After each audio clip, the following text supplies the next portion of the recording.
1장 1절 시리즈가 아니고 하다 보니까 1장 1절 시리즈가 됐는데 무슨 소리야 하시는 분들은 지난 시간에 안 들었다는 건가. 지난번에 마태복음 1장 1절 했었죠. 오늘은 마가복음 1장 1절 방금 읽은 하나님의 아들 예수 그리스도의 복음의 시작이라는 말씀으로 은혜를 나누겠습니다. 그럼 신약성경 27권 중에 사복음서가 마태, 마가, 누가, 요한이죠. 지난번에 했던 거 한번 여러분들이 기억을 되살리기 위해서 이 사복음서를 읽는 방법에 대해서 말씀을 드렸던 것 같아요. 사복음서는 다 누구의 얘기라고 그랬죠? 다 예수님에 대한 얘기지만 각각의 다른 예수님을 나타내고 있다. 그렇기 때문에 그냥 싸잡아서 사복음서는 다 예수 얘기야 이렇게 하면 안 되고 그 각각의 복음서 마태, 마가, 누가, 요한 복음에서 말하고자 하는 어떤 메시지 그리고 그 복음서를 보는 관점 그리고 어떤 그 강조점이 뭔지를 일단은 먼저 구별해서 본 다음에 그 비슷함 속에서 다름을 찾아야만이 된다라는 말씀을 드렸어요. 그래서 다른 그림 찾기처럼 그렇게 찾아서 공부를 하는 게 맞다. 그렇기 때문에 예수님에 대해서 알려고자 한다면 어느 한 복음서만을 집중적으로 공부한다면 균형 잡히지 않을 수 있다. 그래서 골고루 다 이해해야 된다라는 얘기를 했습니다. 그래서 마태복음은 여러분 어떤 예수님이 나오죠? 간단하게 정리를 해드릴까요? 여러분들 맨날 들어도 잊어버리시니까 제가 다시 한번 마태복음에는 어떤 예수님이 나오죠? 구약에 언급된 오래전 구약에서부터 약속된 누구의 왕? 유대인의 왕. 예, 유대인의 왕으로서의 예수님의 모습이 그려집니다. 그래서 여러분 마태복음을 읽다 보면 유대인이라는 말이 많이 나와요. 예. 그리고 마가복음은 고난받는 종에 대한 모습으로 나옵니다. 누가요? 예수님이. 예, 고난받는 종의 모습. 왜 그런 줄 알죠? 마가복음의 배경이 어느 배경이었었죠? 기억나세요 혹시? 마가복음의 배경 기억나세요? 히브리서하고 같은 배경이었던 거 혹시 기억나세요? 이제 기억나죠? 예. 도미티안 박해의 어려운 상황 속에서 있었기 때문에 마가복음은 유난히 예수님이 고난 많이 받은 것을 굉장히 왜 그러겠어요? 그 사람들도 고난을 받고 있기 때문에 이겨내라고 예수님이 막 좋은 모습만 보여주면 안 되잖아요. 너 어디도 고난이 있냐? 예수님도 힘들으셨다. 그래서 마가복음은 유난히 예수님의 고난이 많이 강조되고 있습니다. 고난받는 종으로서의 예수 그리스도. 그 다음에 누가복음은요? 누가복음은 완전한 사람으로서의 예수 그리스도를 그리고 있습니다. 성육신하신 예수 그리스도. 그런 것 같죠? 얘기 들어보니까. 아니에요? 완벽하게 예수님이 인간의 모습으로 온 것을 강조하고 있어요. 왜냐하면 누가복음 자체가 또 그리고 어떤 이방인들에게 쓰여진 이방인이 쓴 책이잖아요. 네. 요한복음은 뭘까요? 요한복음은 완전하신 하나님이신 예수님을 그리고 있어요. 그쵸? 네, 완전한 하나님이신 간단하게만 이렇게 외우셔도 돼요. 유대인의 하나님, 고난받는 하나님, 그 다음에 육신으로 오신 하나님, 그 다음에 완전한 하나님으로 오신 하나님. 예, 그렇게 사복음서는 그렇게 이해를 하시면 될 것 같습니다. 그러니까 사복음서를 여러분 이렇게 포인트를 알고 읽으면 골고루 이해할 수가 있어요. 무조건 똑같이 읽지 마시고 배경을 알고 읽으셔야 된다는 거. 자, 이렇게 각각의 복음서가 예수님의 모습을 다르게 조명하고 있듯이 도입부도 오늘 제가 마가복음 1장 1절이 도입부잖아요. 지난 시간에 마태복음 1장 1절도 도입부였어요. 뭘로 도입했죠? 마태복음이? 뭘로 도입했죠? 아브라함과 다윗의 자손 예수 그리스도의 세계라 하면서 족보로 시작을 했잖아요. 족보 얘기를 했었죠. 지난번에. 그런 것처럼 각각의 복음서의 도입부가 다 달라요. 자, 누가복음의 도입부는 어떤지 여러분 혹시 기억나세요? 누가 썼죠? 누가가 썼죠. 이방인인 누가가 뭐라고 그래요? 우리 중에 이루어진 사실에 대하여 안 찾으셔도 돼요. 처음부터 말씀의 목격자 되고 일꾼된 자들을 전하여 준 그대로 내력을 저술하라고 붓을 든 사람들이 많은지라 그 모든 일을 근원부터 자세히 살핀 나도 누구한테? 데오빌로 각하에게 차례대로 써보내는 것이 좋은 줄 알았으니 이는 각하로 그 배운 바를 확실하게 알게 하려고 그걸 썼다. 그러니까 누가복음 같은 경우는 복음서임에도 복음서 자체에 대한 어떤 내용이 나오진 않아요. 뭐라고 그래요? 이걸 왜 쓰는지 기록 목적에 대한 얘기들이 먼저 도입으로 시작됩니다. 이에 비해 요한복음은 어떻죠? 요한복음 1장 1절 어떻게 하죠? 태초에 말씀이 계시니라 이 말씀이 하나님과 함께 계셨으니 이 말씀은 곧 하나님이시라. 어때요? 굉장히 심오합니다. 철학적이에요. 어려워요. 그래요? 예. 그래서 신학적이고 굉장히 요한복음은 좀 이렇게 어렵게 느껴질 수 있어요. 자, 그러면 마태복음은요. 마태복음 아까 말한 대로 아브라함과 다윗의 자손, 예수 그리스도의 세계라라고 시작하는 것처럼 굉장히 지적이에요. 그리고 유대적이에요. 자기네들 왕, 대표적인 아브라함, 대표적인 왕, 다윗을 강조하면서 시작을 해요. 유대인의 어떤 자부심을 얘기하고 있는, 그래서 유대적이고 구약의 긴 역사를 끌어와서 그 역사가 우리의 역사다 이렇게 말하는 족보를 통해서 시작하는 것을 우리가 볼 수 있습니다. 우리가 방금 읽은 이 마가복음 1장 1절에 도입부는 어떻습니까? 다시 한번 읽어볼까요? 지금 우리 세 개의 복음서의 도입부를 봤죠? 다시 한번 마가복음 1장 1절. 하나님의 아들 예수 그리스도 복음의 시작이라. 이 마가복음의 이 도입부는 여러분 이보다 복음서의 도입부로서 이보다 더 탁월한 게 있을까 싶을 정도예요. 그렇지 않아요? 마가복음의 도입부는 가장 완벽하고 탁월한 도입부인 것 같아요. 왜요? 다시 한번 제가 탁월하다고 했으니까 그 생각을 가지고 하면 다시 한번요. 하나님의 아들 예수 그리스도 복음의 시작이라. 예, 이게 뭔가 이렇게 선포하는 듯한 말씀이죠. 하나님의 아들 예수 그리스도의 복음의 시작이다. 여러분 이게 헬라어는 문장이 거꾸로예요. 원본에는 뭐라고 됐냐면 복음의 시작이다 라고 시작을 해요. 복음의 시작이다. 예수 그리스도의 하나님의 아들 이렇게 나와요. 원래 원본에는. 그래서 헬라어의 원본의 성경에는 선언으로 시작합니다. 선언하는 거예요. 뭐라고요? 복음의 시작이다 하면서 선언하면서 시작하는 거예요. 그러니까 마치 여러분 우리가 올림픽 우리나라에서 막 열릴 때 막 생라이브로 막 전 세계에 우리나라 올렸는데 막 태극기가 막 올라가고 막 폭죽이 빵 터지면서 이제 막 개막식을 시작할 때 그 웅장함처럼 뭔가 빵빠레가 아니라 팡파레 같은 그런 느낌으로 지금 빡 시작하는 것 같아요. 오히려 근데 이거는 복음이기 때문에 그런 올림픽보다도 더 위대한 선언을 지금 하고 있죠. 뭐라고요? 야, 이제 드디어 뭐가 시작되었다? 복음이 시작되었다! 라고 선언을 합니다. 어쩌면 모든 성경 66권 전체를 여는 창세기 1장 1절과 비슷해요. 뭐라고요? 창세기 1장 1절이 뭐죠? 태초에 하나님이 천지를 창조하셨느니라 하면서 선언하고 시작하는 것처럼 마찬가지로 이 마가복음 1장 1절에 위대한 선언을 팡파레를 울리면서 하는 것 같습니다. 드디어 이제 모든 준비가 끝났다. 그 오랜 기다림의 침묵의 시간. 여러분 신약과 구약의 사이에 몇 년이 있었다고요? 예. 말라기하고 마태복음 사이는 종이 한 장이지만 400년의 세월이 흘렀어요. 400년이 넘는 세월이 흘렀기 때문에 오랜 기다림의 침묵이 깨지는 거예요. 몰라요? 이제 그 오랜 기다림의 침묵은 깨졌다. 드디어 복음이 시작되었다. 위대한 신앙의 선언이 바로 마가복음 오늘 본문이 1장 1절인 것입니다. 이 마가복음의 복음의 선언을 하자마자 복음은 뭐라고 얘기하고 있어요? 복음은 누구다? 바로 예수 그리스도다라고 얘기를 하는 겁니다. 바로 그리고 설명을 해요. 이 말씀과 비슷한 게 여러분 이걸 접어놓고 로마서 한번 가보세요. 로마서 1장. 로마서도 복음을 마가복음하고 비슷하게 선포합니다. 로마서 1장 2절부터 4절까지 한번 읽어봅시다. 로마서 1장 2절에서 4절. 이 복음은 하나님이 선지자들로 말미암아 그의 아들에 관하여 성경에 미리 약속하신 것이라. 이 아들로 말하면 육신으로는 다윗의 혈통에서 나셨고 성결의 영으로는 죽음 가운데서 부활하여 능력으로 하나님의 아들로 인정되셨으니 곧 맨 앞에 이 복음은 마지막 뭐라고요? 우리 주 예수 그리스도시니라 하면서 로마서도 똑같이 마가복음과 똑같이 선포합니다. 복음은 건 누구다? 예수 그리스도다.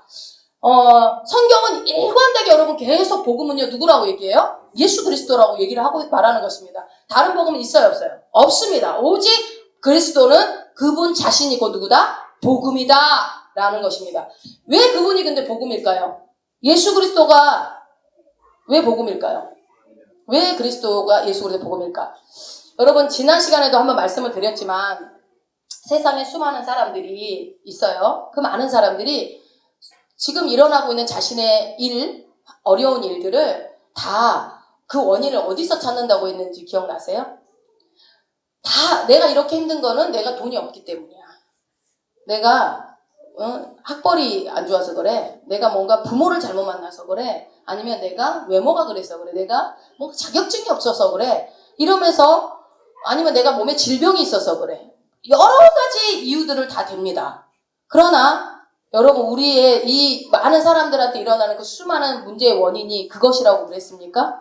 세상 사람들은 그렇게 얘기를 하지만 성경은 그렇게 말씀하고 있지 않다라고 얘기했습니다. 그건 다 거짓말이라고 그랬어요. 다 속는 거라고 그랬어요. 여러분 우리는 그래서 예수 믿는다는 것은 여러분 남들이 하는 말, 남들이 인식하고 있는 얘기 그거 남들이 생각하고 있는 그런 상식적인 얘기를 같이 하면 안 돼요. 우린 믿음의 언어를 선포를 해야 돼요. 믿음의 언어라는 건 뭘까요?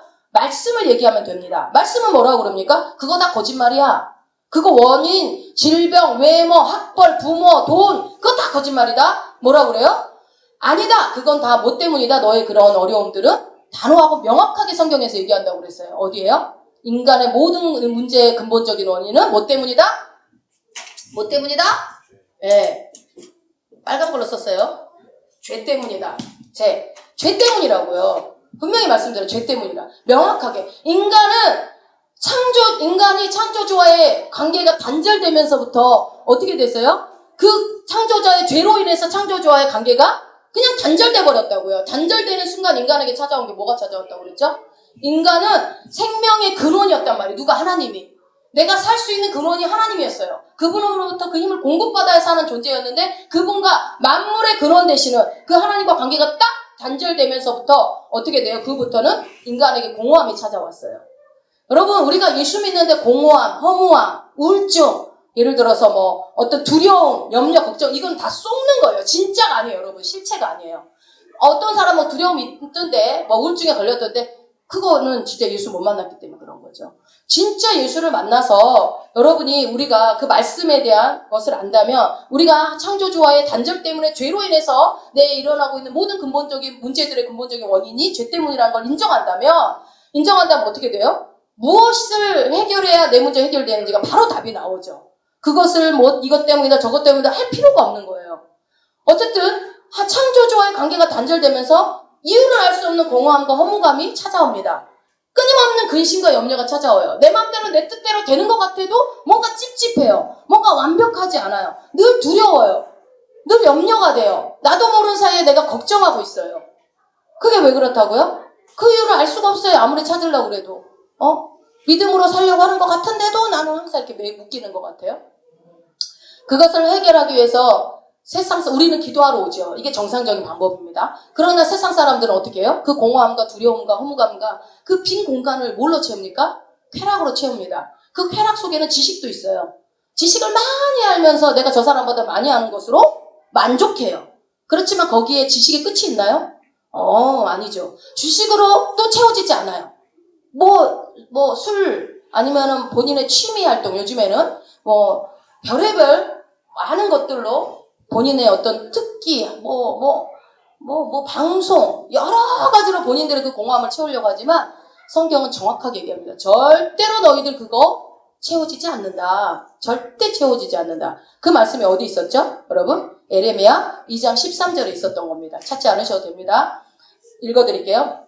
내 백성이 두 가지 악을 행하였나니 곧 생수에 그런 데는 나를 버린 것과 스스로 웅덩이를 판 것인데 그것은 물을 저축하지 못할 터진 웅덩이다. 예. 제가 여러 번 말씀드렸죠. 여러분 어떤 철학도 어떤 사상도 어떤 정부도 어떤 교육도 어떤 누구도요 그 원인을 말하지 않아요. 인간의 이런 문제들은. 그러면서 어린 시절이 어땠니 환경이 이런 걸로 자꾸 상담 심리학적 그것도 틀린 건 아닙니다만 근본적인 원인 그거를 찾지를 못해요. 얘기하는 사람이 없어요. 그러나 하나님의 말씀의 성경은 아주 정확하고 명확하게 여러분들한테 그 이유를 말해주고 있어요. 여러분 오늘 머릿속에 확실하게 집어넣으세요.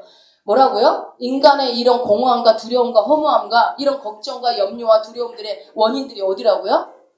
영원히 목마르지 않는 끊임없는 생수를 제공하는 그 하나님의 생수의 그런 되신 하나님과 어떻게 됐기 때문에? 단절됐기 때문이다. 그 하나님을 버렸기 때문이다. 그 하나님을 너희가 찾지 않기 때문이다. 라고 지금 말씀하는 겁니다. 그 하나님의 생수는 그 생수의 그런 되신 하나님은 다함이 없어요. 퍼도 끝이 나지 않아. 마르지 않아요. 그 하나님과 관계가 어찌되면 우리의 삶은 그렇게 메마른 일이 일어날 수가 없어요. 근데 문제는 하나님을 떠나버리고 하나님을 버려버린 것보다 더 심각한 문제는 뭡니까? 비극이 이제부터 시작됐다고 그러죠. 어떤 비극이요? 이 거만한 인간들이 이 생수에 그런 대신 하나님을 버린 것을 또 모자라서 이제는 어떻게 해요? 자기에게 밀려 들어오는 이 수많은 이 원인 모를 이 사건들, 일들을 이 공허함과 두려움과 허무함, 두려움, 걱정들을 자기가 스스로 해결하려고 하는 거예요. 이게 더 무서운 거예요. 그래서 어떻게 해요? 내가 해결할 수 있어. 하나님의 말씀 따위는 필요 없어. 신 따위 필요 없어. 창조주? 나한테 필요 없어. 내가 해결할 수 있어. 나 담배를 해결할 수 있어. 나 옛날에 이런 거 비슷한 거 해결해봤어. 하면서 인간의 거만함과 그 비극은요. 바로 거기서부터 여러분 시작되는 거예요. 여러분 우리의 모든 문제는 내가 할 수 있다는 생각이 들어가는 순간 비극이 시작되는 거예요. 여러분 문제는 우리 모두에게 있습니다. 예수 믿는다고 문제가 없진 않아요. 그래서 끊임없이 어떡합니까? 그 문제를 해결해서 끊임없이 그 웅덩이를 팝니다. 끊임없이 파요. 물이 나오기를. 근데 그 웅덩이에서 물이 나와요 안 나와요? 나와. 근데 조금 나와. 촉촉해. 그러나 거기에 뭐라고 그래요 하나님은? 절대 채워지지 않는다. 잠시 잠깐 내가 해결하는 것처럼 보이지만 근본적인 해결은 되지 않는다. 어떻게 해요? 그 물은 터진 웅덩이다. 결단코 물을 저장할 수 없다. 그래서 이 터진 웅덩이는 파도 파도 끝이 없는 겁니다. 여러분 일찌감치 우리가 내가 하려는 생각을 빨리 버려야 돼요. 예수 믿는 사람은 그게 지혜로운 거예요. 내가 하려고 하는 생각. 내가 해결할 수 있다는 생각이 얼마나 하나님한테 대적하는 생각인지 모릅니다. 여러분 우리가 하나님한테 손가락질 한다고 대적하는 겁니까? 여러분 그것이 내가 할 수 있다는 그것이 하나님 앞에서는 아주 제일 큰 대적인 겁니다. 근데 이 아이러니한 게 뭔지 아세요, 여러분? 이런 이 허무함을요, 게으른 사람은 못 느껴요. 그거 신기하죠? 근데 아마 이해가 될 거예요. 여러분, 봐봐요. 오히려 막 열심히 사는 사람 있죠? 막 열심히, 부지런하게 사는 사람들은요, 이런 허무감이 일순간에 와버려요. 단번에 무너져 버려요. 그럴 것 같지 않아요? 게으르게 살아는 사람이 뭐 열심히 안 살았는데 무슨 허무감이 오겠어요. 근데 막, 나 죽어라고 공부했는데, 내가 죽어라고 잠 안 자고 일했는데, 내가 평생 몇십 년 했는데 내 통장에 100만 원도 없어? 와, 허무하다. 허무하다. 근데 평생 놀고 먹고 한량으로 지낸 사람은 통장에 100만 원 없어도 안 허무해. 10만 원만 들어도 왔다 10만 원이나 있네 이러죠. 그래서 부럽습니까? 그 부러우라고 얘기를 하는 게 아니라 이 공허함과 그 두려움이 열심히 사는 사람일수록 여러분이 찾아오기 쉽다는 얘기를 하는 거예요. 여러분들 다 열심히 사는 분들이잖아요. 너무 열심히. 주의하라는 얘기를 하는 거예요. 사단은 우리가 그 열심히 살게 함으로 인해서 한순간에 딱 무너뜨리면서 좌절에 빠뜨릴 수도 있어요. 그러니까 열심도 내 열심이냐 주님이 주시는 열심이냐가 굉장히 중요합니다. 분별이 필요합니다. 여러분 내가 해결할 수 있어 하는 그 사람에게는요 예수님이 복음되지 못해요. 절대로 예수님이 복음될 수 없습니다. 그러나 나는 내 문제를 해결할 수 없어. 나한테는 이 죄의 문제를 스스로 해결할 능력이 없어 라고 인정하는 그 사람에게는 그래서 어떻게 해요? 여러분 우리가 나는 아무것도 할 수 없어 라는 고백을 언제 합니까? 가장 깊은 절망에 빠졌을 때 바닥을 내리쳐서 진짜 꼬꾸라졌을 때 이제는 더 이상 나는 아무것도 할 수 없어. 나한테 더 이상 어떤 소망도 보이지 않아 라는 그 극렬한 절망 가운데 여러분들이 빠져들었을 때 그때 그 사람은요 예수님이 어떻게 해요? 복음이 된다는 것을 알게 돼요. 그것을 경험한 사람만이. 그래서 성경은 고난이 유익이라고 말씀하시는 것 같습니다. 이게 좀 아이러니하죠. 깊은 실패, 완벽한 절망.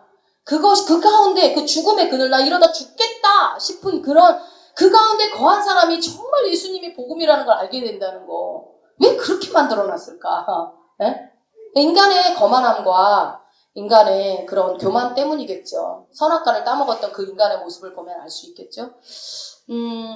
자신 스스로를 구원할 수 없다라는 그 절망감과 그 한계를 인정하는 게 사실은 쉽진 않아요. 우리가 내 자신의 한계를 인정하는 게 얼마나 고통스럽습니까? 나는 사실 말이 쉽지. 우리가 말로는 하나님 앞에 겸손하지. 하나님 나는 아무것도 할 수 없어요. 나는 모자라요. 나는 바보예요. 그렇지만 누가 와서 너 바보다? 얘기하면 여러분 아멘 해요? 듣기 싫잖아. 나 그래도 좀 아는데.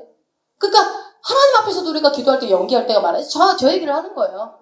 그러면은 막 하나님 막 겸손한 척만 나는 바보 멍청이라고 그러면서 누가 너 바보 멍청이 그러면 저게 나보다 지식도 짧은 것 같이 생겼는데 왜 저래 이러면서 금세 속에서 올라와요 우리가. 그러니까 여기서 말하는 절망은 진짜 절망, 아무 소망 없는 그 실패 속에 그 고통스럽지만 그러나 여러분 내 한계를 인정하는 그 순간이 진짜 주님 만나는 때라는 거예요. 네. 예수님이 복음이라는 사실을 그때 깨닫는다는 것을 말씀하고 있습니다. 그러면 여러분 지금 소망이 보이시는 분들이 있죠? 이야, 이제는 소망만 보일 만 남았구나. 아마 지금 소망이 팍팍 들어와야 되는데. 여러분 그러면 우리가 어떻게 해야 될까요? 우리가 막 원인만 막 이렇게 문제만 제시해놓고 끝내버리면 허무하니까 뭘 어떻게 얘기해야 돼요? 어떻게 해야 돼요? 그럼 우리는 어떻게 해야 될까요? 이런 상황 속에서. 방법은 하나. 어떻게 해야 돼요? 생수의 근원 되신 하나님 앞에 달려나가야죠. 네. 아멘? 네. 생수의 근원 되신 하나님께 나아가야 돼요. 하나님, 나는 이 문제를 해결할 수 없어요. 여러분 신앙생활이 어려운 것 같지만 되게 쉬워요. 진짜 해결할 수 없으니까 해결할 수 없다고 얘기하는 거죠. 내가 아무리 노력하고 아무리 수고해도 내 모든 지식을 다 보도 이거는 해결이 안 돼요. 어떻게 하면 좋죠, 하나님? 라고 가지고 나오는 거예요. 그리고 인정하고 이 문제 해결자가 생수의 근원 되신 하나님이다 라는 것을 인정하고 하나님 나를 구원해 주세요 하고 그분께 나아가는 것이 여러분의 해결책이라는 거예요. 성경에 세상의 모든 문제도 다 이러이러한 문제가 있다고도 얘기해줬고 그 문제를 다 해결할 수 있는 방법도 성경에 다 나와 있어요, 여러분. 그래서 우리는 되게 행복한 사람이에요. 세상 사람들은 진리를 찾고 어떻게 사는 게 옳으냐, 막 인생이 어떠냐 그렇지만 우리는 여기 안에 답이 다 있다니까요, 성경 안에. 자, 여러분 우리가 구원을 믿을 수 있는 이유가 뭔지 아세요? 여러분 구원 믿으세요? 예수 믿으면 구원받는다는 그 사실을 믿어요? 아멘. 그렇죠. 이거는 아주 기본적인 거니까. 구원은 근데 왜 믿어요? 그 구원이. 내가 구원받을 거라는 걸 여러분 어떻게 믿어요? 에? 구원은 누가 결정한 거예요? 하나님이 결정한 거기 때문에 그래요. 구원은 인간의 결정이 아니에요. 인간이 나를 구원하겠다라고 결정하는 게 아니라고요. 당연한 얘기지만 다시 한번 들어보세요. 복음은 사람의 결정과 계획이 아니라는 얘기입니다. 누구죠? 이 복음은, 이 구원은 오직 예수 그리스도의 오심, 그것은 누구요? 삼위일체 하나님의 결정이라고요. 예수 그리스도가 오실 것, 그를 통해서 구원을 얻을 것, 그것이, 그 복음이 하나님의 삼위일체 되신 하나님의 계획이었고 하나님의 결정이었다는 겁니다. 그래서 하나님은 어떤 분입니까? 영원부터 영원까지 계신 하나님. 그거는 광대하다? 이 말로도 표현이 될까요? 알파와 오메가 되신 하나님. 온 우주 만물 위에 계신 하나님. 시간과 공간을 초월하는 하나님. 그 광대하신 하나님. 그 하나님이 계획하고 결정했다고요. 뭐를요? 구원을. 그렇기 때문에 어떻습니까? 그 구원은 반드시 이루어질 수밖에 없는 거죠. 네. 구원을 믿을 수 있고 신뢰할 수밖에 없어요. 그런 분이 했으니까. 여러분 계획해놓고 결정해놓고 죽어버리는 인간이 한 걸 어떻게 믿을 수가 있어요? 그러나 하나님에게는 죽음도 없어요. 그분은 죽지도 않는 분이십니다. 생명을 만드신 분이시니까. 그래서 하나님은요, 우리를 구원하기 위해서, 이 삼위일체 하나님은요, 이 우리를 구원하기 위해서 당신의 이 모든 지혜와 그분의 능력을 이 구원에다 다 쏘아 부으셨어요. 자, 그 전지하신 하나님의 지혜를 어디다가요? 구원에다 쏟아 부으셨다고요. 그 전능하신 하나님의 그 힘의 능력을 그 구원에다 쏟아 부으셨다고요. 그래서 어떻게 해요? 이 계획을 우리는 인간은 계획하고 실패할 수 있고 이루어지지도 않고 믿을 수 없고 실패할 수 있지만 그런 분이 했기 때문에 그런 분이 강대하시고 그 아까 말씀드린 이 시간과 공간을 초월하는 그 대단하신 전지전능한 하나님이 세운 계획이기 때문에 이 구원은 절대 실패할 리가 없다고요. 여러분 그러니까 내가 구원을 받는다, 예수 믿으면 구원 받는다는 말씀 믿는다면 여러분의 구원은 실패하지 않는다니까요. 그 구원은 내가 결정하는 게 아니라 그분이 결정했기 때문에 구원이 결코 실패되지 않아요. 근데 왜 우리는 자꾸 내 행위 때문에 구원이 실패했다, 성공했다, 실패. 그거는 여러분이 그 하나님이 결정했다는 것을 믿지 못하기 때문인 거예요. 구원을 인간이 어떻게 구원을 합니까? 있을 수가 없죠. 그 하나님의 모든 지혜와 능력과 아름다움과 그 종교와 그 모든 능력으로 우리를 구원하기 위해서 다 그 구원에 쏟아 부으셨어요. 여러분 이 구원을 믿을 수 있다는 것을 여러분 이 구원이 그래서 내가 확실하게 내가 믿고 있는 이 신앙이 그냥 보이지 않는 허공의 믿음이 아니라 진짜 확실하다라는 것을 그분이 결정한 일이기 때문에 여러분 다시 한번 확실하게 믿으시기 바랍니다. 하나님께서는요, 그러니까 이 구원의 계획이 언제 이루어졌냐? 아담과 하와가 어떻게 했을 때? 선악과를 따먹고 하나님 앞으로 하나님한테 멀어졌을 때, 하나님과 단절됐을 때, 그때 하나님 구원을 결정을 하셨어요. 어떻게 하기로? 얘네들을 구원해야 되겠다. 그 순간 결정하셨습니다. 여러분, 그 계획은 몇 년이 된 계획이죠? 1년? 2년? 10년? 100년? 1000년? 2000년? 수천 년에 걸친 하나님의 계획입니다. 수천 년의 오랜 시간 동안 하나님은 완벽하게 그 계획을 세우셨어요. 그래서 다윗의 자손을 통해서 예수 그리스도를 이 땅에 2023년 전에 보내기로 결정하셨어요. 그때가 하나님의 때입니다. 하나님은 가장 완벽한 때를 준비하시고 기다리시다가 그때를 상황이 됐을 때 예수 그리스도를 이 땅에 보내셨다고요. 창조주의 계획이십니다. 여러분, 누가 수천 년 동안 계획을 할 수 있어요? 수천 년의 계획을 누가 세울 수 있으며 그 수천 년 동안 기다려서 그 계획을 성취할 수 있는 사람이 있습니까? 우리는 뭐 계획해놓고도 솔직히 작심 3일, 일주일도 못 가고 1년도 못 가는 게 얼마나 많습니까? 그렇기 때문에 여러분, 하나님은요 조급하지 않아요. 하나님 성급하지 않아요. 하나님은 결코 서두르는 법이 없어요. 우리만 서둘러요. 우리만 조급해. 네. 그래서 이 구원은요, 그러니까 하나님이요 막 충동적으로 구원했다 안 했다, 구원했다 오늘로 구원했다 안 했다 이렇게 하시는 분이 아니라고요. 이 구원은 이미 수천 년 전부터 하나님이 즉흥적으로 세운 계획이 절대 아닙니다. 그래서 이 수천 년을 오랜 시간 동안 삼위일체 하나님이 준비하고 계획하고 하면서 결정 내린 것이 우리가 받은 그 구원이라고요. 이 엄청난 구원이 수천 년에 걸친 그 계획이 우리 가운데 이루어진 거예요.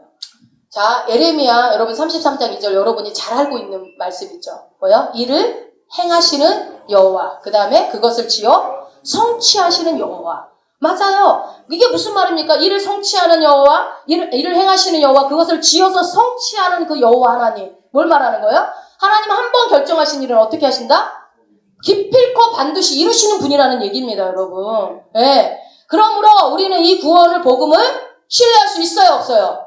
신뢰하세요. 여러분에게 주어진 이 구원을 만끽하세요. 감사합니다. 너무 감사하잖아요. 네. 마가복음은 그렇게 시작하는 거예요. 뭐라고요? 드디어 마침내 복음이 시작되었다. 그 복음은 누구다? 바로 예수 그리스도다. 여러분, 하나님의 수천 년 전의 계획이 지금 이루어지고 있다고 선포하고 있잖아요. 네. 그러면서 마가복음은요, 예수님이 복음이 되신다는 이유를 두 가지로 지금 설명을 하고 있어요. 자, 보세요. 하나님의 아들 예수 그리스도의 복음의 시작이라. 자, 문장을 한번 잘 봐보세요. 마가복음은 먼저 복음의 시작을 지금 선언을 했습니다. 그리고 나서 복음이 시작되었어요. 마침내 시작되었어요. 모든 준비는 끝났고 오랜 침묵은 깨졌고 드디어 복음이 시작되었는데 그 복음이 바로 예수인데, 그러면서 왜 예수님이 복음되는지 이유를 지금 설명하고 있다고요. 자, 어떻게 해요? 예수님의 이름 가운데, 호칭 가운데 가장 중요한 두 가지가 있어요. 불러보세요. 뭐가 있어요? 호칭 가운데 답이 있어요. 뭐야? 하나님의 아들. 그 다음에 그렇죠. 그리스도. 그거 잘하셨네요. 네. 이 두 가지로 하나님의 예수 그리스도 복음 되심을 지금 설명을 하는 거예요. 자, 첫째는 하나님의 아들이고 둘째는 그리스도라는 거. 누가? 예수가. 예. 왜 예수님이 복음 되는지 마가복음에서는 애매하게 말하지 않아요. 그분은 누구다? 하나님의 아들이니까 그분이 복음이야. 그분은 그리스도기 때문에 하나님의 복음이야. 라고 지금 얘기를 하는 거예요. 그래서 그래, 그럼 좋아. 예수님이 하나님의 아들이라 치자. 예수님이 그리스도라고 치자. 예? 치자. 맞는데 그냥. 그러면 질문은 이거예요, 여러분. 자, 그러면 예수님이 하나님의 아들인지 어떻게 알아요? 예수님이 그리스도 되심을 어떻게 알아요? 하나님의 아들인지 어떻게 알아요, 여러분? 어떻게 알 수 있어요? 어떻게 예수가 구약에서 예언한 그 메시아고 그 성령의 기름 부음 받은 그리스도인지를 어떻게 아냐고요? 여러분, 예수님이 하나님의 아들 되신 걸 알 수 있어요? 어떻게 알고 계셔요? 설명을 해보세요. 아멘 했잖아요. 도대체 뭘로 증명하시래요? 증명 좀 해봐요. 그래서 마가복음은 예수님이 하나님의 아들 되신 거, 예수님의 그리스도의 되심을 1장에서 설명하고 있어요. 성경에 다 나와 있어요, 여러분. 제가 뭐 새로운 얘기 하겠습니까? 마가복음 1장은요, 예수님이 하나님의 아들 되심, 예수 그리스도임을 증언하고 증명하는데, 여러분 봐보세요. 한번 생각해 보세요. 도대체 성경은 예수님이 하나님의 아들 되심을 어떤 식으로 증명할까요? 분명히 이제 성경이 증명되어 있다고 나와 있다고 그랬어요. 어떻게 증명할까요? 무엇으로? 말씀으로 이렇게 여러분 둥근뭉실하게 이렇게 넘어갈 거죠? 말씀은 맞죠. 성경에 있다고 그랬으니까 말씀이겠지, 당연히. 하나님의, 여러분 되게 쉬워요. 본문에 명확하게 나와 있어요. 명확하게. 되게 쉬워요. 제가 이 질문한 것도 민망할 정도로 너무 쉬워요. 자, 예수님께서 요단강에서 누구한테 세례를 받죠? 세례요한한테 세례를 받아요. 그리고 올라오실 때 뭐가 열려요? 하늘이 열리면서 뭐가 내려요? 성령이 비둘기같이 내리면서 어떤 목소리가 들려요. 뭐라고요? 하늘에서 소리가 나기를 이는 내 사랑하는 아들이라 내가 너를 기뻐하노라. 거기 나오죠. 마가복음 1장 11절. 네. 마가복음 9장 7절도 한번 읽어보세요. 마가복음 9장 7절. 마가복음 9장 7절. 마침 구름이 와서 저희를 덮으며 구름 속에서 소리가 나되 이는 내 사랑하는 아들이니 너희는 저희 말을 들으라 하는지라. 이는 누구래요? 나의 사랑하는 아들. 여러분 변화산에서도 하나님이 예수님을 향해서 뭐라고 얘기해요? 이는 내 사랑하는 아들이라고 얘기를 누가 들어요? 베드로랑 요한이랑 듣잖아요. 변화산에서도 얘기하잖아. 여러분 이것보다 더 확실한 게 어디 있어요? 하나님 자신이 직접 예수님을 향해서 이는 내 아들이라고 얘기한 것보다 더 큰 증명이 어디 있어요? 그쵸? 네. 하나님이 직접 말씀하신 것으로 하나님의 아들 되심을 증명하고 있습니다. 그러면 하나님이 말씀하신데 여러분 이거 누가 감히 반론을 제기하겠습니까? 예수님이 하나님의 아들이라고. 예수가 무슨 하나님의 아들이야. 4대 성인 중에 한 명이지. 성경 모르는 사람은 그렇게 얘기할 수 있어요. 근데 성경에 뭐라고 나와 있어요? 이는 내 사랑하는 아들이라고 하나님이 여러 번 얘기해요. 여러 번. 예수님, 하나님이. 성경은 명확하게 얘기하고 있습니다. 어떻게 우리가 예수님이 하나님의 아들이심을 믿을 수 있는지. 그래서 믿을 수 있는 거예요. 여러분은 예수님이 하나님의 아들 맞죠? 믿으시죠? 아멘? 예. 예. 성경은 하나님 자신이 예수님을 향해서 너는 내 사랑 말씀하시는 것에 대해서 아주 정확하게 기록하고 있고 우리는 그것을 믿을 수 있는 것입니다. 그렇다면 두 번째 질문. 예수님의 그리스도 되심. 이제 두 번째. 그리스도 되심을 어떻게 알 수 있을까요? 마가복음에 그게 증명이 될까요? 안 할까요? 증명할까요? 안 할까요? 하니까 얘기하겠죠? 자, 그러면 질문할게요. 여러분 구체적으로. 누가 증명할까요? 예수님이 그리스도라는 걸 누가 증명할까요? 내가? 성경에 누가 증명할까요? 마가? 네. 누가 증명해요? 세례 요한. 그렇죠. 세례 요한이 증명합니다. 뭐라고 그래요? 세례 요한이 말할 때 나보다 네가 메시아냐? 라고 물어보니까 뭐라고 그래요? 아니야. 나는 아니야. 내 뒤에 오시는 분이 있는데 그분이 뭐라고요? 나보다 더 위대하고 크신 분이다. 그분은 나는 그분의 신발끈 풀기도 뭐 할 수 없는 자야. 감당할 수 없는 자야. 그쵸? 그런 얘기 기억나요. 나는 그리고 물로 세례를 주지만 그분은 오시면 물로 세례를 준다고 그래요? 성령으로 세례를 주실 분이야. 라고 누가 하고요? 자신 뒤에 오실 그 예수가 자신보다 훨씬 크신 분이고 그분이고 메시아라고 누가 증명한다고요? 메시아가, 아니 세례 요한이 예수 그리스도가 메시아임을 그리스도이심을 증명하는 겁니다. 그래서 마가복음 1장은 세례 요한의 예수님에 대한 증언이 바로 또 언급되어 있어요. 1장에 보면. 지금 제가 얘기한 게 1장에 다 나와 있어요. 네. 그러나 한 가지 질문을 더 해야 돼요. 여기서 여러분 어떤 질문이 나와야 돼요? 그렇지. 세례 요한의 말을 어떻게 믿을 수 있냐 그럼? 질문해야죠. 여러분 성경을요. 뭐 어렵게 공부할 것도 성경은 성경으로 풀면 돼요. 질문을 해야지 계속 제가 공부가 되죠. 자, 세례 요한의 말을 어떻게 믿을 수 있어요? 세례 요한이 누군데요? 그 사람 말을 어떻게 믿어요? 그 사람이 누군 줄 알고. 세례 요한이 누구죠, 여러분? 세례 요한이 누구죠? 그래서 마가복음은 또 세례 요한이 누군지를 또 친절하게 설명을 해요. 누군지. 그 신분을 언급하기 시작해요. 특별히 어떻게 해요? 구약에 여러분 나와 있죠. 세례 요한에 대해서. 어디요? 이사야서에 이사야 40장 3절 외치는 자의 소리여 가로되 너희는 광야에서 여호와 길을 예배하라 사막에서 우리 하나님의 대로를 평탄케 하라. 이거 사복음서에 다 인용되어 있어요. 보면 이 말은 세례 요한의 신분을 증명하게. 여러분 성경이 얼마나 치밀한 줄 아세요? 호락호락하게 안 넘어가요. 이렇게 막 따지고 들어오는 사람들한테 답을 다 제시한다니까요.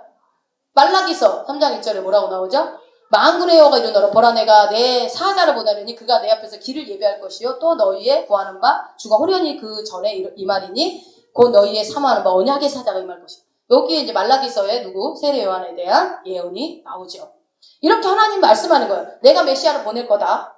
내가 그리스도를 보낼 것이다. 그러나 메시아가 오기 전에 먼저 올 자가 누가 있다고요? 한 사람이 있는데 그 사람이 누구다? 바로 세례요한이다. 광야에서 외치는 자의 소리. 그래서 그 사람은 뭘 한다고요? 와서 메시아의 길을 미리 예비하고 메시아 오실 길을 곧게 하는 사람이 바로 세례요한이다 라고 얘기하는 거죠. 그래서 세례요한이 이분은 내 그리스도입니다 라는 말을 믿어도 돼요? 안 믿어요?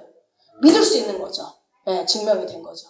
여러분 이 두 가지가 다 증명이 됐죠, 성경에서. 네. 그리고 마가복음은 말씀하세요. 방금 읽어드렸던 이사야 40장 3절과 말라기서 3장 1절에 그 말씀하신 그 사람이 바로 세례 요한이라고 마가복음에서 친절하게 계속 설명하면서 그 세례 요한이 바로 그리스도 되심을 증언하는 얘기가 쭉쭉 나오니까 그렇게 하면서 한번 읽어보세요. 차근차근 마가복음을. 그러므로 우리는 세례 요한의 증언을 통해 하나님 자신의 증언을 통해 누가? 예수가 하나님의 아들 되심과 그리스도가 복음 되심을, 복음 자체라는 것을, 예수가 복음 자체라는 것을 믿을 수 있게 되는 것입니다. 자, 마가복음은 이렇게 시작되고 곧바로 예수님께서 세례 요한으로에게 어디 가서 세례를 받죠? 요단강에 가서 세례 받으시는 장면을 옮겨갑니다. 마가복음을 읽다 보면.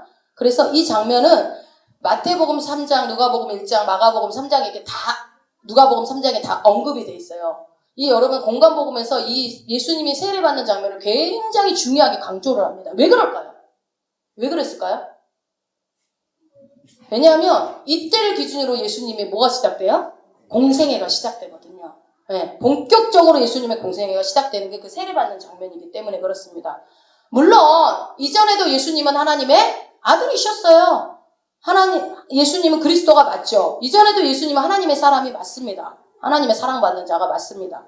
그러나 예수님께서 세례를 받으심으로 말미암아 어떻게 해요? 이때부터 본격적인 하나님의 아들로서 그리고 그리스도로서의 하나님 나라의 구원자로서 본격적인 공생애가 시작되는 겁니다. 어느 기점으로? 세례를 기점으로 해서.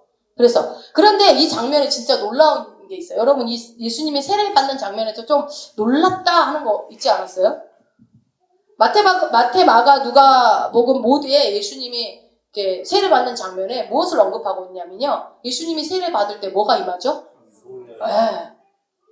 당연한 거예요. 여러분 성령 임하는 게. 여러분 성령이 뭔데요? 하나님인데 예수님은 누군데요? 하나님이신데 하나님 자신이신데 예수 그리스도가 그럼에도 불구하고 예수님에게 성령이 임했어요. 말이 돼요?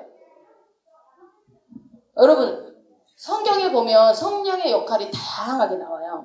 많은 역할들이 나오는데 성경에 언급된 성령의 역할 가운데 오늘 본문에 그 세례받는 장면에서 역할은 뭘 것 같아요? 성령이 하신 역할은? 항상 새로운 일을 시작하게 할 때 성령이 임합니다.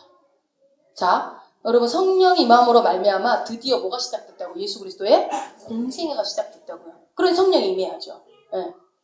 여러분 예수님 성령 임했다 당연하게 이렇게 생각하지 마시고 아니 하나님인데 뭘 하나님이 왜 임해야 필요가 뭐가 있지? 사실 필요 없잖아요. 근데 뭘 알리는 거예요? 굳이? 이제 내 공생애가 시작됐다. 새로운 시작을 알리는 거예요. 그거 우리가 사도행전에서 알 수 있죠. 어디 있죠? 사도행전 2장에 오순절 마가의 다락방에서 성령이 강력하게 임함으로 말미암아 뭐가 세워져요? 교회가 세워집니다. 또요. 사도행전 13장에 가보면 성도들이 안디옥 교회 성도들이 모여서 금식 기도를 합니다. 금식하며 기도할 때 성령께서 그들에게 말씀하셔요. 뭐라고 말씀하시죠? 누구누구를 세워라. 바나바와 바울을 세워서 파송하라고 성령이 말씀하십니다. 근데 여러분 사도행전 할 때 여러분 기억나시죠? 그거 뭐예요? 그래서 바나바와 바울이 1차 전도여행을 떠납니다. 그것은 뭐예요? 최초로 민족과 열방의 세계 가운데 복음이 전파되는 세계 선교가 시작되는 그 출발점이에요. 놀라운 일. 그러면서 열방의 이방인 땅에 교회가 세워지는 역사가 시작되는 시점이 바로 그 시간이라고요. 성령이 뭔가 새로운 일을 시작할 땐 반드시 강력하게 임합니다. 네. 성령이 일어나면 그러면 항상 어때요? 새로운 일이 일어나는 거예요. 요즘 우리 교회가 성령이 충만합니까? 아멘 합시다! 네. 새로운 일을 시작하시려는 하나님의 계획이실까요? 네. 그렇게 믿으면 너무 감사하고 땡큐죠. 그리고 그렇게 맞죠. 지금 그 얘기를 하고 있잖아요. 여러분 이 성령이 임하시면 그들이 상상이나 했겠어요? 바나바와 바울을 내보내? 그랬더니 막 진짜 가더니 막 열방의 복음을 전파되는 일을 봤을 때 갈라디아 교회가 세워지고 고린도 교회가 세워지고 데살로니가 교회가 막 세워지고 막 교회가 세워진단 말이에요. 상상이 날 일이에요 이게. 그것도 이방인들에게. 그런 것처럼 상상하지 못했던 꿈꾸지 못했던 일들이 막 내 생에 이런 일은 절대 없을 거야 하는 일들이 뭐가요? 성령이 임하면 일어난다고요. 여러분 내 인생에 그런 일이 일어났죠 이미. 앞으로도 또 일어나길 바라죠. 예. 여러분 새롭게 되는 그 놀라운 시작을 시작하는 분이 누구라고요? 성령님. 예. 성령이 말씀하신 거예요. 그래서 여러분 사도행전 1장 8절을 한번 읽어봅시다. 오직 성령이 너희에게 임하시며 너희가 권능을 받고 예루살렘과 온 유대와 사마리아와 땅끝까지 이르러 내 증인이 되리라 하시니라. 아멘. 예. 성령이 임하면 예수 그리스도의 뭐가 된대요? 증인. 예. 증인돼서 담대하게 복음을 증언하는 사람이 돼버린대요. 여러분 예수 그리스도의 증인으로 살고 싶은 갈망하는 마음이 여러분 안에 있지 않습니까? 그쵸? 여러분 한 번뿐인 인생 진짜 예수님한테 조금이라도 좀 쓰임받고 싶잖아요. 나 진짜 증인으로 저도 너무 증인으로 살고 싶어요. 그렇게 살고 그런데 증인 되기 위해서는 뭘 하라고 지금 어떤 조건을 제시하는 거예요? 먼저 성령이 임해야 된다. 여러분 예수님은 하나님은요 우리의 어떤 증인으로 쓰실 때 박사하기 원하지도 않아요. 신학교 졸업장 갖고 오라고 하지도 않아요. 뭐 하라고요? 성령 충만만 하래요. 성령 충만하면 네가 내 증인 된다고. 그래서 성령이 충만하면 너한테 뭐를 주겠다고 그래요? 그분이 성령이 권능을 준대. 권능. 우리 가운데 권능을 주는데 그 권능이 임하면 나는 예수 증인이 된다는 거야. 예수 복음 증언하는 증인이 돼버린다는 거예요. 그거는 내가 원하는 게 아니에요. 내가 그분 성령 충만하면 그분이 나를 그렇게 쓰겠다는 거죠. 예. 그래서 근데 우리는 왜 우린 예수 믿는 게 사실은 우리가 부자 되려고 온 것도 아니고, 여기 와가지고, 뭐 남들보다 뭐 잘난 체하려고 온 것도 아니고, 이 시간이 남아돌아서 온 것도 아닌데, 그렇다면, 내가 예수를 믿는 그리스도인이라고 한다면, 하나님의 자녀라고 한다면, 그럼 내가 어떻게 살아야 될 것인가? 그 답을 여러분들이 듣고자 왔잖아요. 어떻게 살으라고 그래요? 내 증인으로 살으라고 그래요, 주님이. 그럼 내가 증인으로 살아야 되네? 나는 죽을 때까지 증인으로 살아야 되는 존재네? 그럼 뭐 해야 된다고요? 성령 충만 받아라. 권능 받아라. 그게 네가 할 일이고 내가 너한테 맡겨진 사명이다라고 주님은 말씀하고 계시는데 우리는 그 성령 충만보다 돈에 대한 갈망이 더 커. 없는 거 채우기 더 바빠. 세상 것에 대한 갈망함이 성령 충만보다 훨씬 큰 것 같아요. 성령 충만에 대한 관심이 별로 없어요. 그냥 가끔 뜨거우면 성령 충만한 것 같다. 아니면 내가 문제 있고 마음이 고달프고 몸이 지치면 그것도 관심도 없어.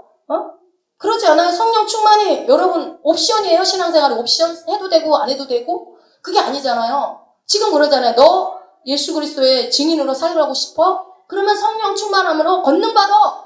그러면 증인 돼 라고 말씀하는 거예요. 여러분 그 성령의 다스림 그 성령이 임할 때 그 권능이 주어지는 그거 여러분 저도 이렇게 원래 저 혈액형이 A형이거든요. A형들은 약간 소심한 부분들이 있어요.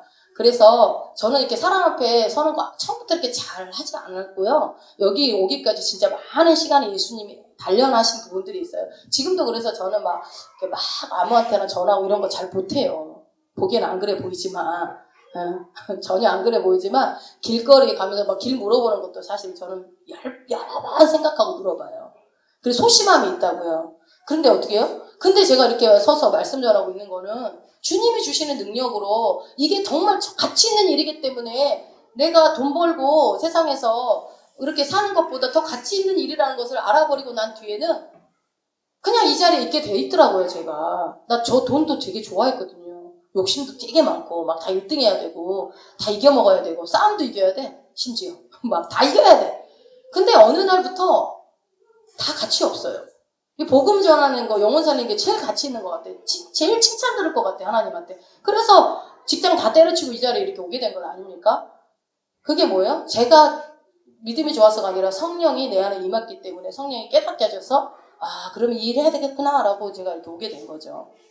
여러분 성령의 다스림이 임할 때 권능이 주어지는 겁니다. 예. 오직 그러니까 여러분 우리가 자랑할 게 하나도 없어요. 제가 여기서 아무리 여러분 내가 말씀 잘 전해서 여러분이 은혜 받았습니다. 저는 자랑할 게 하나도 없어요. 그거 다 성령이 하시는 거거든요. 예. 여러분 성령이 임하면 병이 고쳐집니까? 아멘! 병이 고쳐지죠, 당연히. 성령이 임하면 능력이 나타나서 귀신이 쫓겨나갑니까? 아멘! 예, 은사가 쏟아집니까? 아멘! 예, 성령의 열매가 맺혀집니까?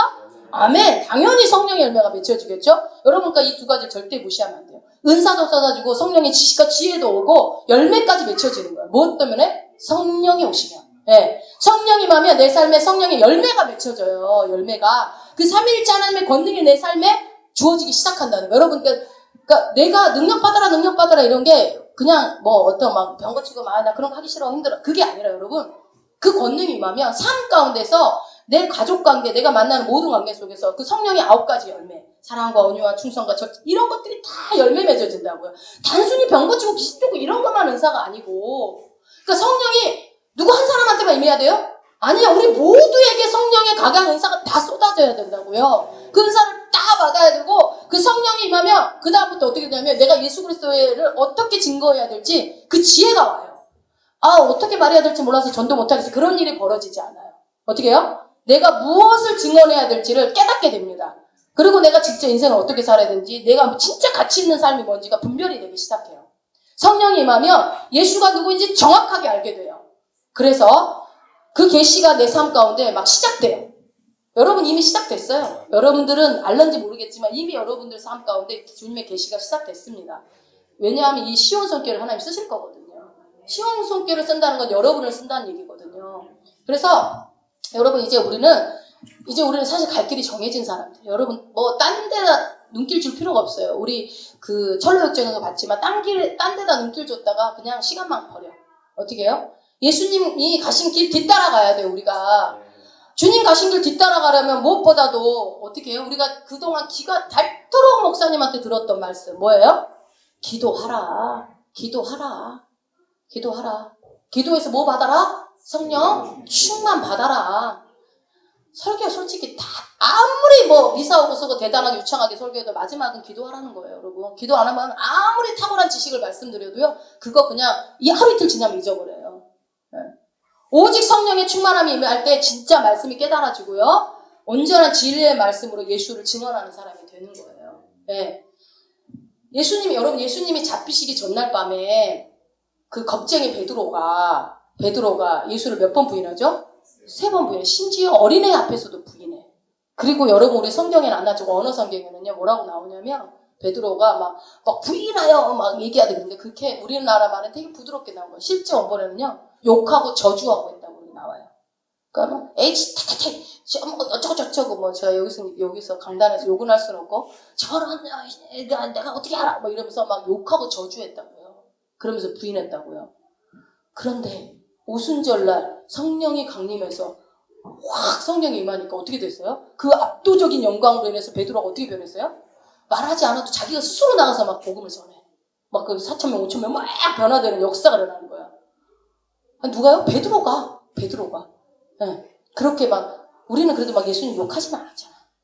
욕도 있다니까요. 담대하게 전하는 거예요. 저는 내성적이에요. 저는 뭘 해야 될지 모르겠어요. 저는 목소리가 너무 작아서 기도를 잘 못해. 이거 다 여러분 다 시잘데없는 예수님 그런 거 관심 없어요. 여러분 미안한데. 네. 뭐예요? 성령 임하면은 막 불같이 변해. 사자처럼 변하는 거예요. 막 두렵지 않아요. 사자처럼 변한다는 것이 뭐 이렇게 막 성질이 들어오진다는 게 아니라 두려움이 없어진다고. 두려움이 없어지니까 막 얘기해. 막 예수 증거를 막 하고 다니는 거예요.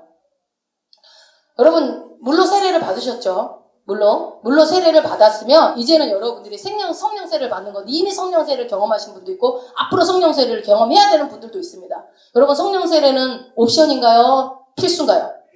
필수로 받아야 되는 게 성령 세례예요. 왜요? 제가 받으라고 했어요? 아니요. 성경에 뭐라고 나왔어요? 마가복음에 보면 마가복음 1장 8절 한번 읽어봅시다. 마가복음 1장 8절.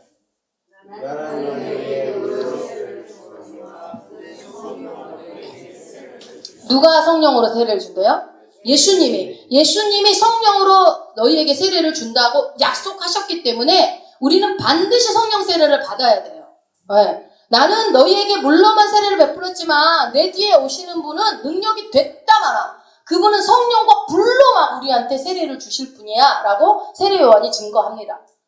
여러분 우리가 매일 밤마다 와서 기도하지만 이제는 좀 목적을 가지고 왔으면 좋겠어요. 그냥 와서 뭐 기도 제목 되는 대로 기도하지가 아니라 내가 어떠한 목적으로 와서 기도할 건지 확실하게 알고 기도하면 기도가 쉬지 않고 지루하지 않고 기도를 할 수 있지 않겠습니까? 그러니까 여러분, 그 성령세를 받지 못한 분들은 뭘 사모해야 돼요? 딴 기도 다 집어치고 성령세를 구해야죠. 무슨 딴 기도를 해요? 동기도 이런 기도 할 필요도 없어요. 예수 안에 가진 보화와 지혜와 지식이 다 있어요. 다. 이렇게 알려주면 여러분 그냥 아멘하고 받아버리세요. 그냥. 네? 그래서 어떻게 해야 돼요? 주님, 나 진짜 신앙생활 이렇게 미직지근하게 하기 싫어요. 성령세를 나한테 확실하게 부어주세요. 나 그거 부어줄 때까지. 우리 원종호 집사님 방언 받을 때까지 막 미친 듯이 앉아있어서 결국은 받아냈던 것처럼 우리가 신앙생활도 여러분 그런 뭔가 끈질김이 있어야 되지 않겠습니까? 그 끈질기게. 근데 왜냐하면 받아도 되고 안 받아도 되고가 아니라 성령세를 준다고 약속했으니까 반드시 줄 거기 때문에. 반드시 줄 거기 때문에 그거는. 네. 그래서 생명세를 사모하시고 이미 성령세를 받으신 분들은 뭐 해야 돼요? 그러면 성령 충만 받으셔야죠. 성령 충만. 그것이 주님이 우리한테 요구하는 거예요. 여러분 이게 아유 다 듣던 얘기 오늘 또 하는구나. 여러분 왜 그게 제일 중요하다고 지금 다시 한번 얘기를 하는 거예요. 여러분 우리가 세례, 침례, 세례라는 말이 헬라어로 밥티조, 밥풀 떼기조가 아니라 밥티조라고 하거든요. 여기에 뜻이 이제 물에 완전히 잠기다라는 뜻이에요. 침례. 그래서 침례라는 단어를 쓰죠. 그러니까 밥티조, 물에 잠기다라는 뜻이 있는데 여기에 뜻이 한 가지가 더 있대요. 어떤 뜻이 있냐면 물들다라는 뜻이 있어요. 물들다. 물들다. 물드는 거. 그러니까 성령 세례를 받는다라는 말은 뭐예요? 그러니까 성령으로 물드는 것을 얘기하는 거예요. 물드는 거. 자, 하얀 천이 있는데 거기에다가 뭐 우리 염색하는 거 보면 노란색, 분홍색, 하늘색 뭐 이런 걸로 염색해서 막 널어놓는 거죠. 그러면 하얀색은 다 없어지고 각양 아름다운 색깔로 싹 물들어 있는 천만 이제 만들어지죠. 그러면 그런 것처럼 성령 세례를 받는다는 것은 여러분 뭐냐면 성령이 어디까지요? 그냥 우리가 막 감정으로 생각으로만 오는 충만이 아니고 어디요? 성령이 내 뼛속까지, 내 살속까지, 내 세포까지 그 성령이 스며들어온다는 거예요. 그래서 물들었다. 그러니까 뭐예요? 그 만약에 겉으로 드러나는 상태를 얘기하자면 성령이 충만하다. 성령이 내 안에 완전히 임재했다. 그거는 뭐냐? 내 감정, 내 상처, 내 분노, 내 자존심이 더 이상 나를 다스리지 않는 거예요. 누가 다스려요? 성령이. 그래서 여러분 성령 충만한 사람들은 분노 안 되잖아요. 온전하잖아요. 외롭, 뭐 없어도 막 늘 행복하잖아요. 표정이 막 환하잖아요. 그거 못 느끼셨어요? 저 보면서 못 느끼셨어요? 농담이고요. 여러분, 이제 언제까지 내 상처가 나를 다스리도록 내버려 두지 마세요. 여러분, 다시 한번 말씀드려요. 여러분의 과거의 상처, 아니면 현재 지금 내 상처, 내 야망, 내 욕심, 내 음란함, 돈에 대한 욕심, 미련, 그런 어떤 자기 연민, 여러분 그것이 나를 다스리도록 자리를 내어주지 마세요. 자리 내주는 것이 여러분들 몫이에요. 주님은 절대 성령은 다스리고 싶어요. 그런 것들이 자리 못 들어오게 하고 싶어. 내가 옛날에 그러기를 원하지 않아요. 내주지 마세요. 왜 자꾸 내줘요? 근데 이제 봄 바람 살랑살랑 불면 또 자기 연민에 팍 빠져들게 되고 낙엽이 하나 뚝 떨어지면 눈물이 주르르 하면서 이제 막 그거 여러분 하나님 안 원한다니까요? 그러지 마세요. 그렇게 해서 그럼에도 주님이 나에게 눈물을 주셔서 할렐루야 하면 좋은데 그러다가 어떻게 돼요? 아유 내가 살아서 뭐해 나는 인생이 재미없다 이러면서 반드시 나쁜 쪽으로 갑니다. 왜? 이건 마귀가 주는 거니까. 절대로 그런 감정들이 여러분을 다스리게 하면 안 돼요. 누가 다스리게 해야 돼요? 성령으로 물들어야 돼요. 여러분은 세포까지 뼛속 깊숙이까지 다 물들게 만드는 게 주님의 뜻이에요. 네.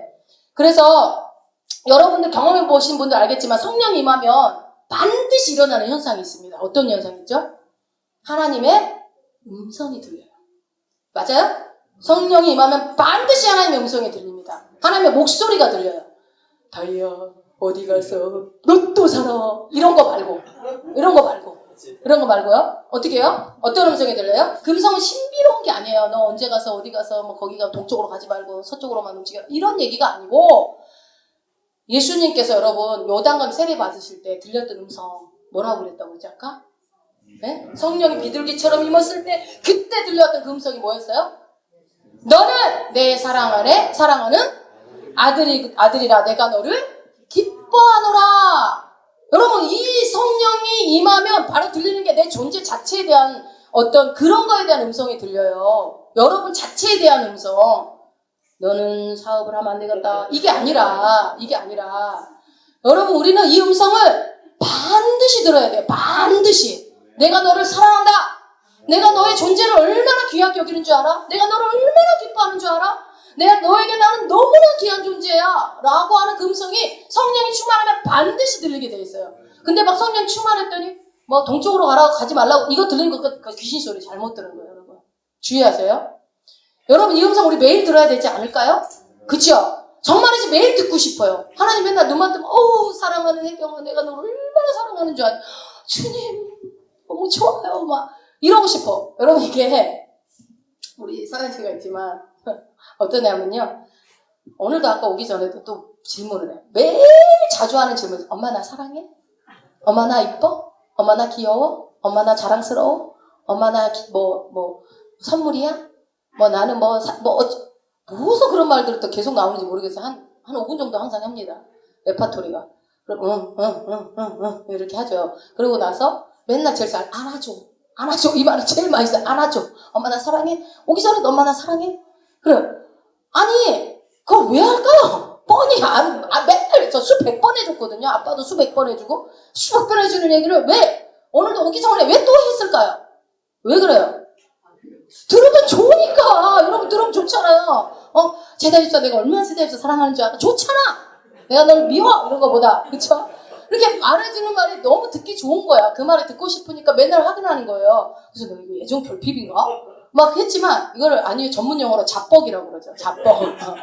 네. 그래서 서연이의 이제 아직 앞으로 계속 만들어져 가지만 장점이 밝아요. 그래서 항상 밝아. 자존감이 막 엄청 높아요. 자존감이. 그래서 거울을 보면서 우와 나 이쁘다 막 이래요. 우와 나 진짜 오늘 너무 예쁘다 막 이런 말을 하루에도 수십 번씩 그 자존감이 막 넘쳐나가지고 어떨 때 보면은요 딸이지만 어리지만 얼른 자리를 피하고 싶어요. 그런 얘기 하고 있을 때. 그 정도로.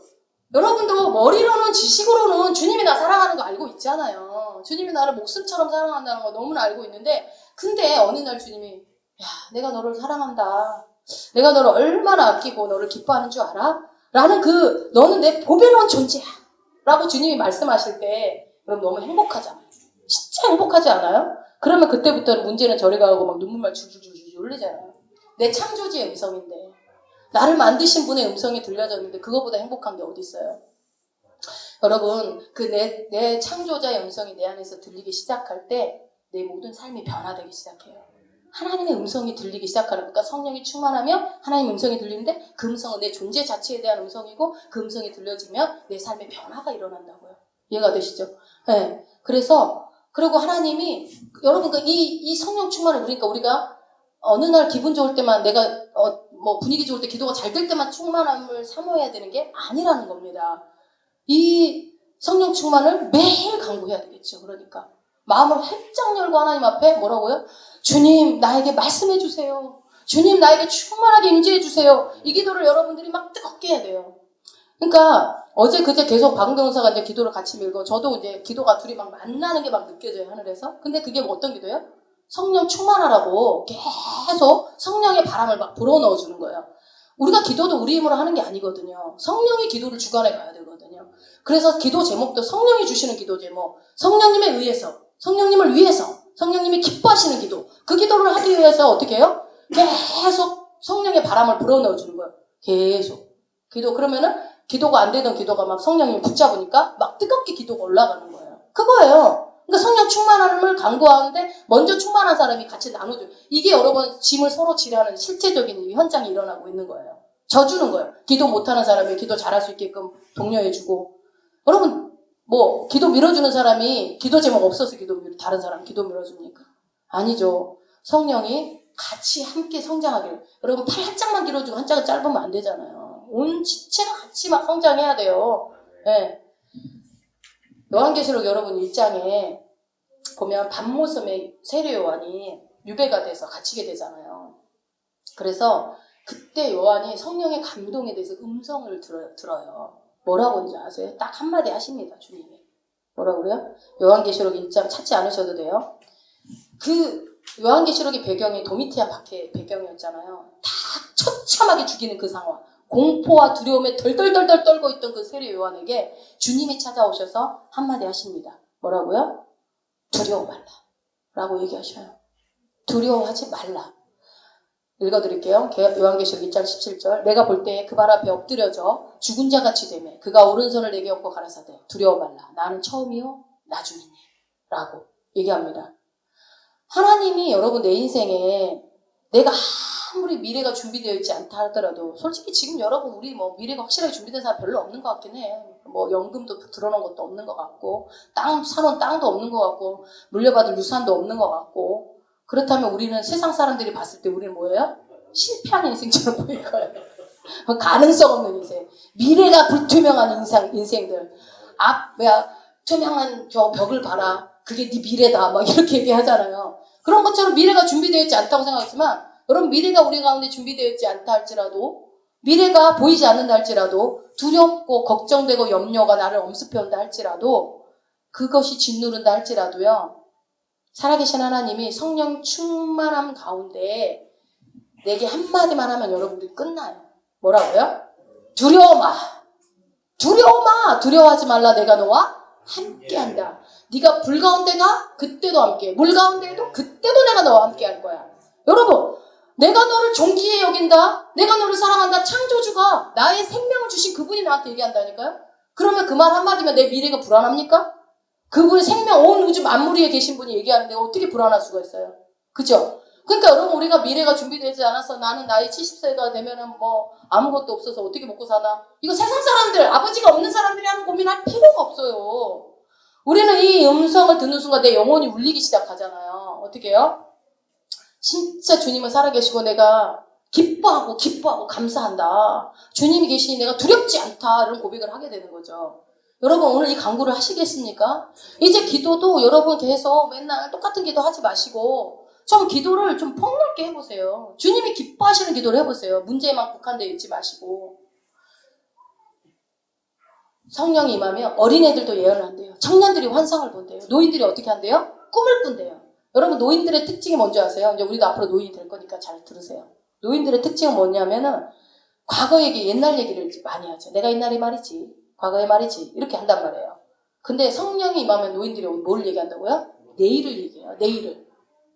내가 노인이라고 생각하시는 분들, 내가 내일을 얘기하는지 과거를 얘기하는지. 근데 젊다고 생각하는데 과거 얘기만 하고 있으면 그분은 노인입니다.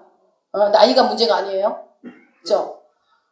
성령이 충만하면 꿈을 꿔요. 꿈을. 네. 성령이 충만하게 임하면 애들이 예언을 한대잖아요. 애들이. 그때는 그게 뭐 아까 그런 예언이 아니라 확실한 예언을 하는 거예요. 네. 주의 음성이 들려지면 하나님의 음성이 들려집니다.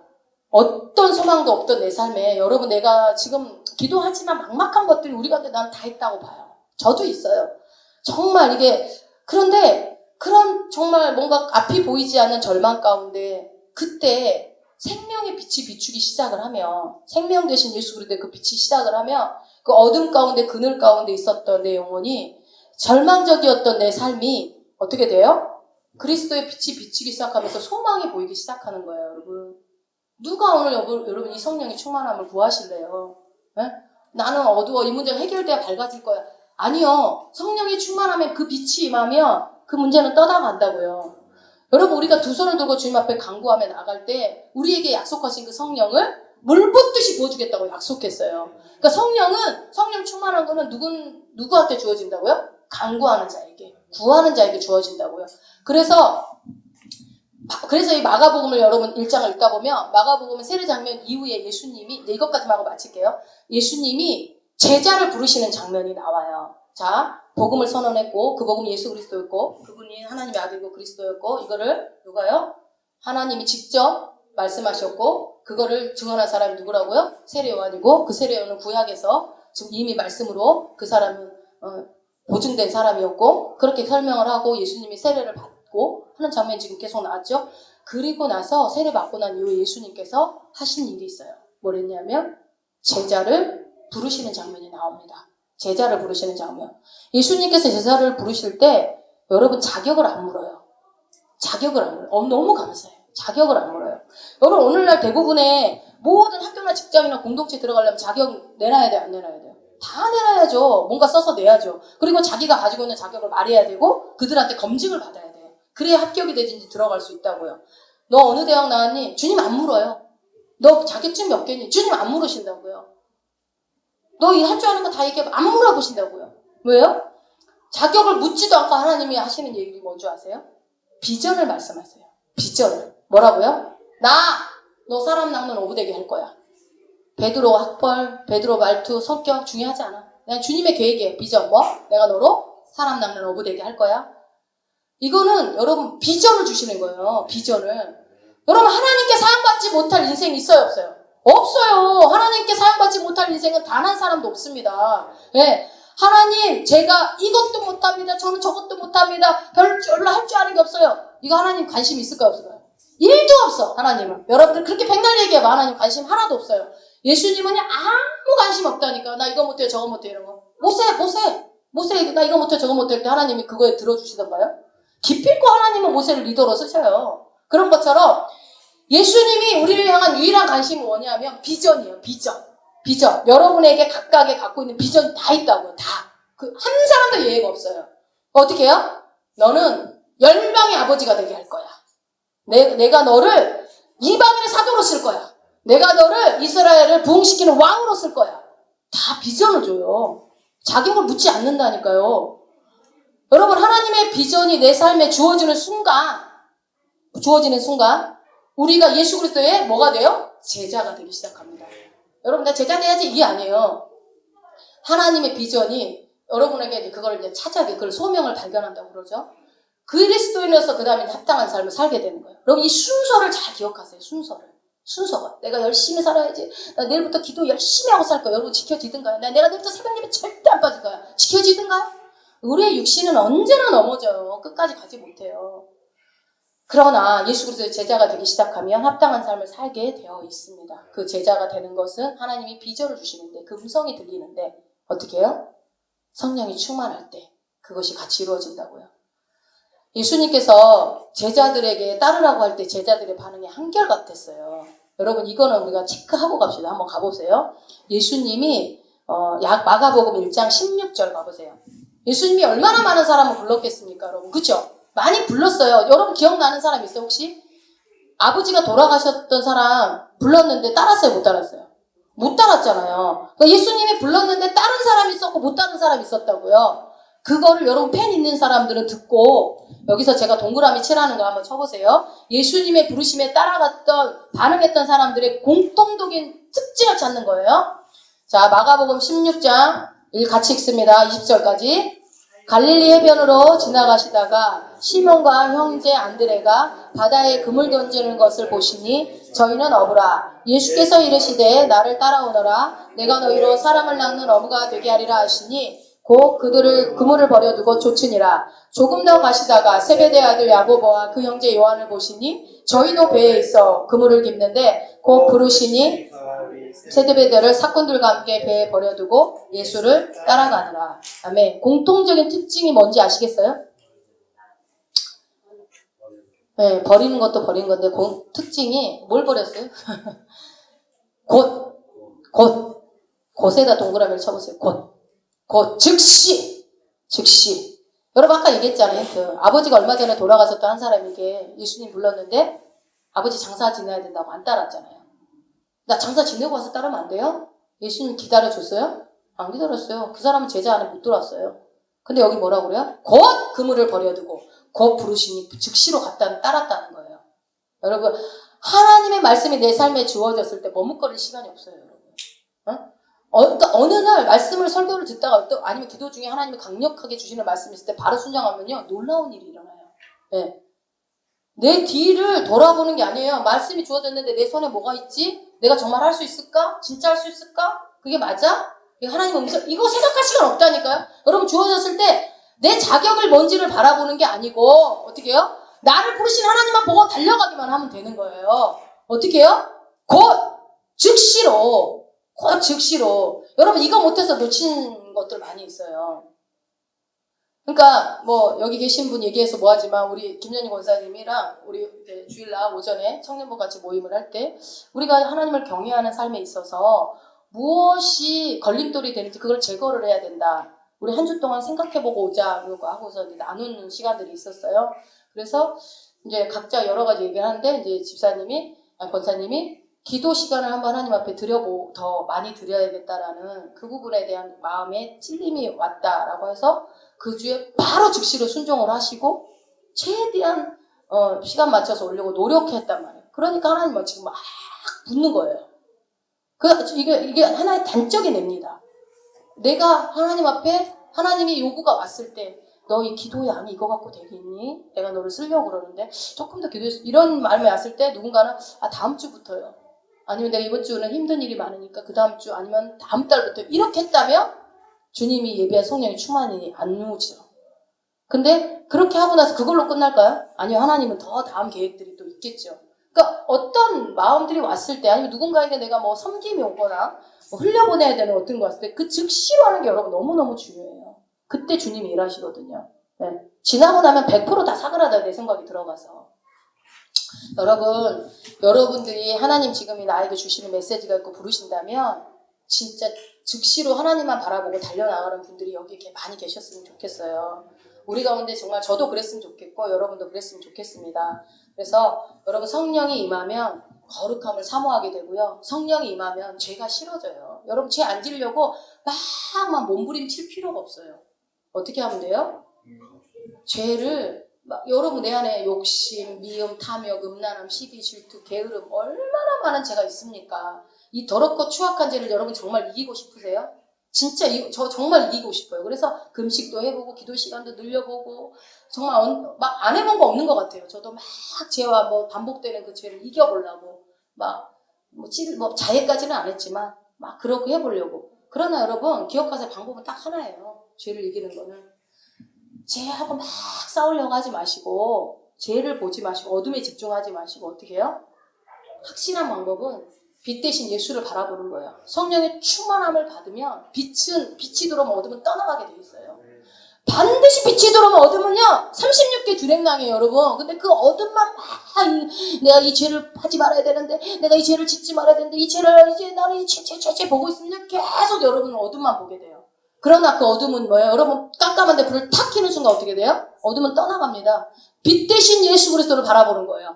빛 대신 예수 그리스도를 묵상하는 거예요. 그 하나님을 바라보고 그 하나님의 충만함을 요구할 때에 즉시로 어둠은 떠나가게 돼 있어요. 네. 그러니 여러분 그렇게 되면 어떻게 돼요? 내가 죄가 싫어져요. 죄 짓지 않으려고 노력하게 돼요. 그리고 그 죄가 또 이겨져요. 죄와 싸우게 돼요. 결국 어떻게 돼요? 그 죄에서 승리하게 돼요, 여러분. 반드시 저도 막 그런 것들 막 이기려고 할 때는 안 됐지만 성령께서 충만하게 임시하게 되니까 죄 짓고 싶은 마음이 없어져요. 그 전에는 막 틈만 나면 하려고 했던 어떤 못된 습관들이나 이런 것들이 막 게으름이나 나태함들이 막 들어올렸던 것들이 이러면 안 되지. 벌떡벌떡 일어나지기도 하고 그게 뭐 내 힘으로 됩니까? 성령님이 빛 대신 예수 그리스도의 그 능력이 여러분 그걸 사모하시는 거예요.